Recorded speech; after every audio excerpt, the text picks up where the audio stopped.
नमस्कार, मैं प्रद्युमन जोशीला नलवा। लोकसभा चुनाव के अंतर्गत हम लगातार हरियाणा प्रदेश की जो विभिन्न लोकसभा क्षेत्र हैं उनमें 4 जून को क्या होने वाला है उस पर चर्चाएं आपके बीच में करने जा रहे हैं। आज हम बात कर रहे हैं एक ऐसी लोकसभा सीट की जिसके प्रत्याशी जब चुनावी मैदान में आए तो उसकी चर्चा पूरे भारत में हुई और वो लोकसभा सीट मतदाताओं के हिसाब से भी प्रदेश की जो सबसे बड़ी सीट है उनमें उसकी गिनती है। एक ऐसी लोकसभा सीट जिसमें हिंदुस्तान ही नहीं पूरी दुनिया में जिसका अपना एक डंका बज रहा है, जिस शहर का, वो शहर उस लोकसभा सीट में हो, उसका नाम जो है उसी शहर के नाम पर हो। जी हां, हम चर्चा कर रहे हैं आज गुरुग्राम, जिसको गुड़गांव बोलते थे पहले, उस लोकसभा क्षेत्र की। गुरुग्राम या गुड़गांव जो लोकसभा क्षेत्र है उसमें इस बार कांग्रेस पार्टी ने बड़े अप्रत्याशित तौर पर एक ऐसे प्रत्याशी को चुनावी मैदान में उतारा जिनका इस गुड़गांव से राजनीतिक रूप से कोई बहुत लंबा चौड़ा कभी वास्ता नहीं रहा, लेकिन जो फिल्म अभिनेता हैं, फिल्मी दुनिया में जिनका बहुत बड़ा नाम रहा हो, कांग्रेस के भी वो कद्दावर नेता वर्षों से रहे हैं, राज बब्बर को यहां कांग्रेस पार्टी ने चुनावी मैदान में उतारा। और जो पिछले प्रत्याशी थे कैप्टन अजय सिंह यादव, जो वर्तमान में जो कांग्रेस पार्टी है उसका जो बैकवर्ड सेल है उसके राष्ट्रीय वो चेयरमैन भी हैं, पूर्व में मंत्री भी रहे हैं, रेवाड़ी से कई बार लगातार वो विधायक भी रहे हैं। उनके बेटे चिरंजीव राव वर्तमान में विधायक हैं। उनकी जगह राज बब्बर को कांग्रेस पार्टी ने चुनावी मैदान में उतारा और बीजेपी ने उन्हीं पुराने चेहरे, रामपुरा हाउस के नाम से पूरे देश में जो विख्यात हैं, उनके रामपुरा हाउस से आने वाले राव इंद्रजीत सिंह, जो पिछले 20 साल से पहले डॉक्टर मनमोहन सिंह की कैबिनेट में मंत्री और अब नरेंद्र मोदी जी की सरकार में वो मंत्री हैं। अगर देखा जाए तो दोनों ही प्रत्याशियों का राजनीतिक रूप से जब चुनाव शुरू हुआ तब ऐसा लग रहा था कि राव इंद्रजीत एक तरफा चुनाव जीतेंगे, क्योंकि राज बब्बर का इस क्षेत्र में कोई प्रभाव नहीं है, इस क्षेत्र की राजनीति की उनको कोई सूझबूझ नहीं है। लेकिन चूंकि पूरे हरियाणा प्रदेश में जब बाकी 9 जो लोकसभा सीटें हैं वहां से इस तरह के समीकरण बनते गए कि यहां राव इंद्रजीत के भी समीकरण उनसे गड़बड़ा गए। हरियाणा प्रदेश में बहुत सी लोकसभा सीटों पर किसान आंदोलन का असर रहा, हालांकि इस गुड़गांव में उस चीज का कोई असर दिखाई नहीं दिया। दिल्ली के बिल्कुल साथ लगता क्षेत्र है। अब अगर इसका आकलन देखें कि क्या हो सकता है तो पहली बार ऐसा लग रहा है कि राव इंद्रजीत को इस इलाके में सीधी टक्कर मिल रही है।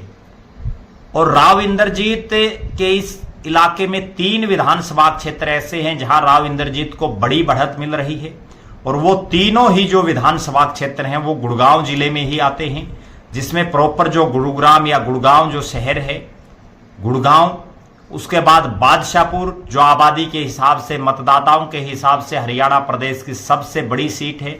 और यहाँ एक दुखद घटना, जिस दिन जो है चुनाव हो रहा था 25 तारीख को, उसी दिन बादशाहपुर के जो विधायक हैं राकेश दौलताबाद, निर्दलीय विधायक जीते थे, उनका आकस्मिक देहांत भी हो गया, जो बड़ी दुखदायी घटना हुई।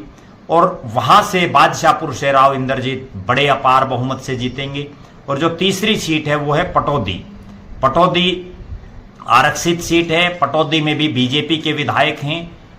तो इन तीनों सीटों पर राव इंद्रजीत बड़े भारी भरकम जो है वोटों से राज बब्बर के मुकाबले जीतेंगे। जबकि 3 विधानसभा सीटें ऐसी हैं जो मुस्लिम बाहुल्य हैं, मेवात या नूह जिले की हैं, मेवात में आती हैं। वो जो 3 सीटें हैं, नूह, फिरोजपुर झिरका और पुन्हाना, तीनों ही जगह कांग्रेस के विधायक हैं और तीनों ही जगह राज बब्बर जीतेंगे, अपार वोटों से जीतेंगे।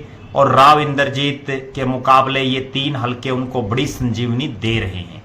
अब 3 विधानसभा क्षेत्र ऐसे हैं जहां बड़ा कांटे का मुकाबला होगा और वो तीनों विधानसभा क्षेत्रों में रेवाड़ी, जहां से कैप्टन अजय सिंह यादव के बेटे विधायक हैं, बावल, बावल वो विधानसभा क्षेत्र है जहां राव इंद्रजीत का, राव बीरेंद्र सिंह का, रामपुरा हाउस का अपना बहुत बड़ा दबदबा रहा है, लेकिन जाट बाहुल्य विधानसभा क्षेत्र है। और यहां से पिछली दोनों सरकारों में मंत्री डॉक्टर बनवारी लाल भी आते हैं। बावल की सीट पर चुनाव तो राव इंद्रजीत जीतेंगे, लेकिन जो मार्जिन है वो पिछली बार की बजाय कम रहेगा। और तीसरी जो सीट है वो है सोहना तावड़ू जो सीट है, या गुर्जर भी है, मुस्लिम भी है, जाट भी हैं, अलग अलग जो है समुदायों के, जातियों के लोग इस क्षेत्र में रहते हैं। और इस क्षेत्र में भी बड़ा कांटे का मुकाबला दिखाई दे रहा है। हालांकि अभी नायब सिंह सैनी की सरकार में यहां से जो विधायक हैं संजय सिंह, उनको मंत्री भी बनाया गया है, वो कितना प्रभाव दिखा पाएंगे वो देखना बाकी है। इस सीट पर सबसे ज्यादा जो नुकसान दिखाई दे रहा है राव इंद्रजीत को, वो दिखाई दे रहा भीतरघात का। बीजेपी के ही कई बड़े नेता अंदर खाते उनके साथ भीतरघात कर सकते हैं। एक बड़ा नुकसान जो राव इंद्रजीत को यहां हो सकता है वो है भिवानी महेंद्रगढ़ के सीट के जो बीजेपी के प्रत्याशी चौधरी धर्मवीर सिंह की खुलेआम मदद जिस तरह से वो कर रहे हैं, पिछले 2 चुनाव में उन्होंने की, तब समीकरण कुछ और थे, अब समीकरण और है। तब समीकरण ये थे कि श्रुति चौधरी उनके मुकाबले में थी, दोनों जाट प्रत्याशी थे, और राव इंद्रजीत के कहने से अहिरवाल में बंपर वोटिंग धर्मवीर सिंह के लिए हुई। लेकिन इस बार उनके मुकाबले राव दान सिंह जो है चुनाव लड़ रहे हैं, जो अहिरवाल से ही आते हैं, महेंद्रगढ़ के विधायक हैं, और उनके विपक्ष में और चौधरी धर्मवीर सिंह के पक्ष में जिस तरह से वो सरेआम खुलेआम जो उन्होंने रैलियां की और अपने कार्यकर्ताओं को चौधरी धर्मवीर सिंह को जिताने की बात कही, तो उसके बाद अहिरवाल का भी एक वर्ग अंदर खाने राव इंद्रजीत सिंह को सबक सिखाना चाहता है। हालांकि वो कितना सबक सिखा पाएगा वो तो 4 तारीख को पता चलेगा, लेकिन कुल मिलाकर के ये कहा जा सकता है कि बीजेपी की हरियाणा प्रदेश में जो सबसे सेफ सीट अगर कोई है तो वो राव इंद्रजीत की है, गुड़गांव की है। वो यहां से चुनाव जीतेंगे, लेकिन पिछली बार के बजाय मार्जिन कुछ कम रहने की संभावना है। हालांकि राज बब्बर ने कोशिश की कि उनसे जो है कड़ा मुकाबला किया जाए, लेकिन राव इंद्रजीत का अपना एक जलवा है, अपना एक वोट बैंक है, और ये जो क्षेत्र है वो दिल्ली के साथ लगता है। गुड़गांव में उनको बड़ी अपार जो बढ़त मिल रही है गुड़गांव जिले से, वो कहीं ना कहीं राव इंद्रजीत के लिए लगातार जो है 5वीं बार देश की सबसे बड़ी पंचायत संसद का उनका रास्ता वो लगातार खोलेगी। और राव इंद्रजीत गुड़गांव की सीट से भी लगातार जो है चुनाव जीतते रहे हैं जब से ये सीट बनी है।